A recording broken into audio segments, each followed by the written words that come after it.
찌릿거리고 있죠. 근데 정작 태블릿 조작 검찰에 대해서는 이도 뻥은 못하고 거울 보고 수도 복싱만 한다고 워치맨이 귀띔해줬어요. 이미 결혼한 부양만은 섭섭 마왕에게서 조만간 버림받을지도 몰라 잘하는 것 같다는 댓글도 보이는군요. 워낙에 윤석 악마가 보습 동금붕어 사역을 잘 보여주니 그런 거죠. 그럼 워치맨 카페 시작합니다. 전태일은 신태일과 똑같다. 빨갱이들은 살기가 힘들다는 이유로 길바닥에서 불쇼를 벌인 빨갱이 전태일을 열사라 부르며 사냥한다. 오늘날 강성 귀족노조의 뿌리는 바로 전태일 김상진이었다. 전태일 김상진의 시체를 팔아 강성 귀족노조들이 세력을 키운 것이다. 전태일은 전교조 민주노총 유해 빨갱이 노조들이 만들어낸 영웅이다. 그래서 빨갱이들이 불쇼의 제왕 전태일을 열사라 부르며 사냥하는 것이다. 전태일은 그냥 공장에서 미싱 돌리던 평범한 노동자였다. 그런데 살기가 힘들다는 이유로 관심을 받고 싶어서 길바닥에서 불쇼를 하다가 되진 것이다.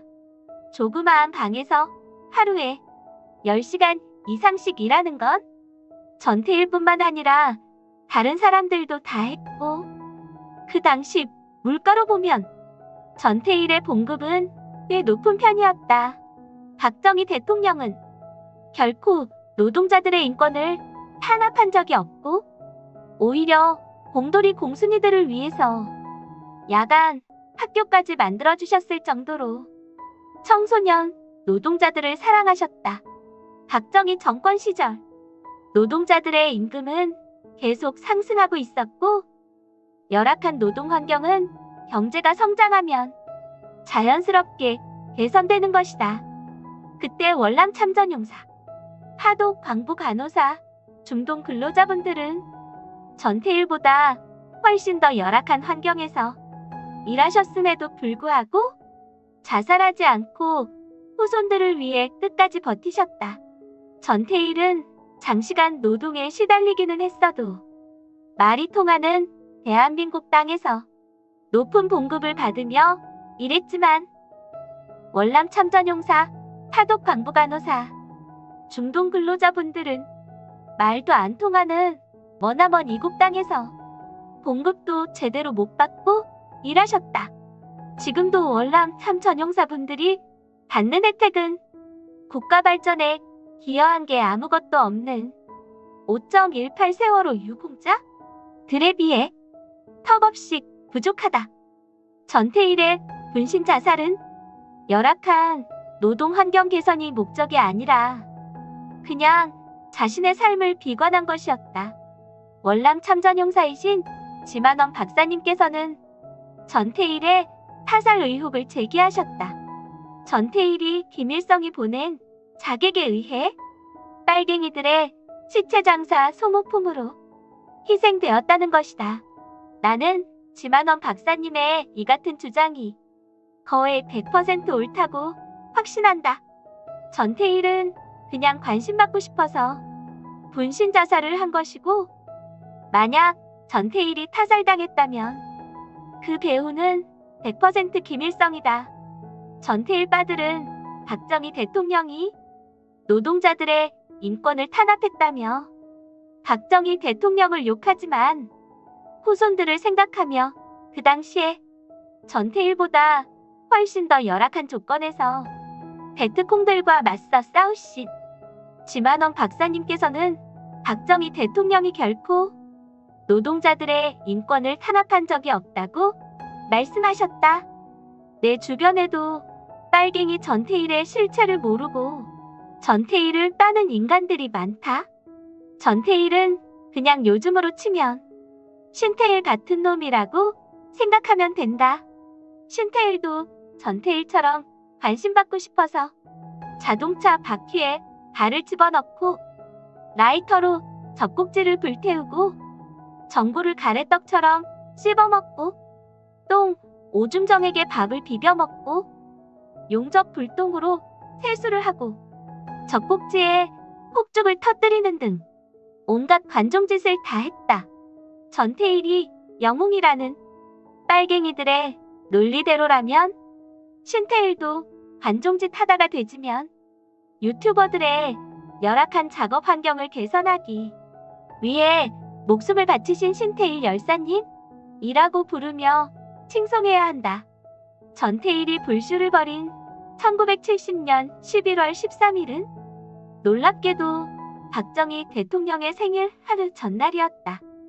생일을 하루 앞두고 전태일이 불쇼를 벌이는 꼬라지를 보신 박정희 대통령의 기분은 얼마나 이상했겠는가?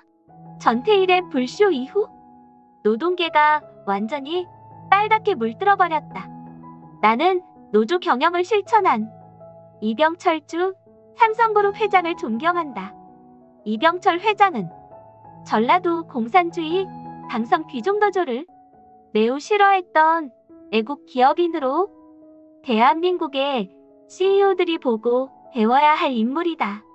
진짜 존경받아야 할 분들은 박정희, 이병철, 지만원 같은 절세의 애국자들인데 왜 빨갱이들은 이런 분들을 두고 전태일, 김상진을 영웅으로 추앙하는가?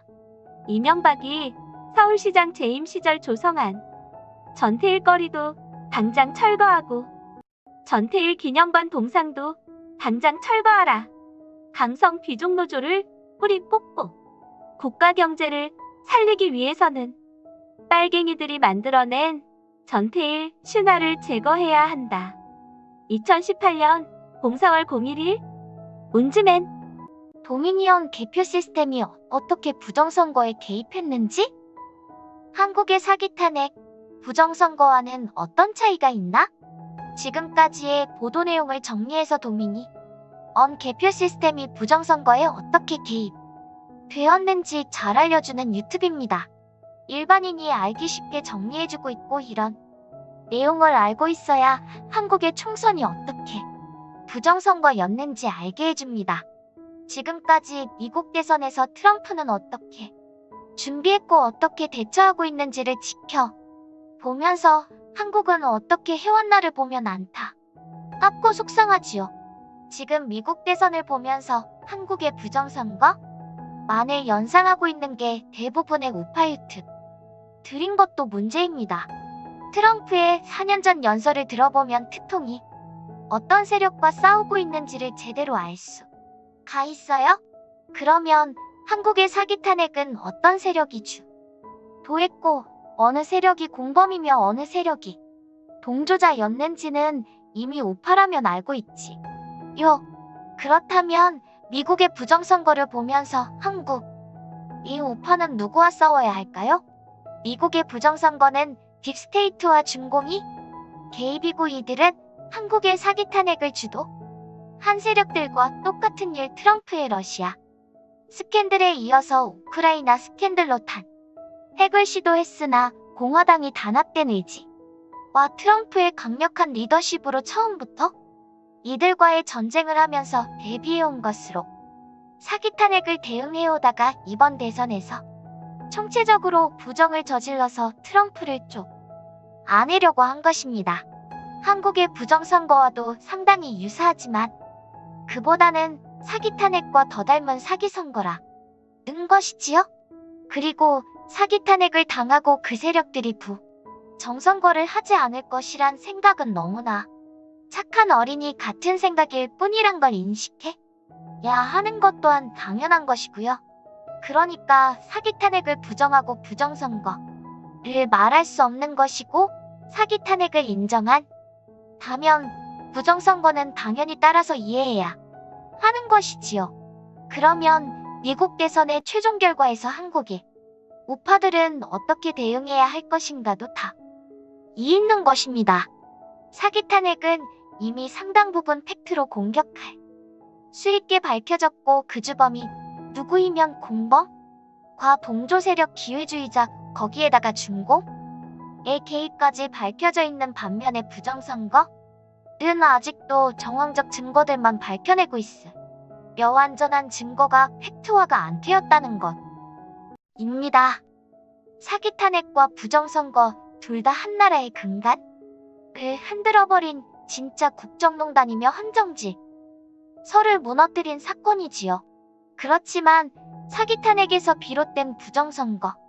이고 명확한 증거로 투쟁해야만 국민들의 지지를 받게 되고 진정으로 나라를 바로 세워야 한다면 헌정 질서를 무너뜨린 사기 탄핵을 바로잡지 않고 부정선거만을 밝히 자고 한다면 사기 탄핵의 공범과 동조자들 까지 살려주는 결과를 낳게 하는 점에서도 사기 탄핵을 밝혀서 부수적인 부정선거를 밝히는 절차가 맞다는 것이 상식적이며 차상 옳은 일이라 할 수 있습니다.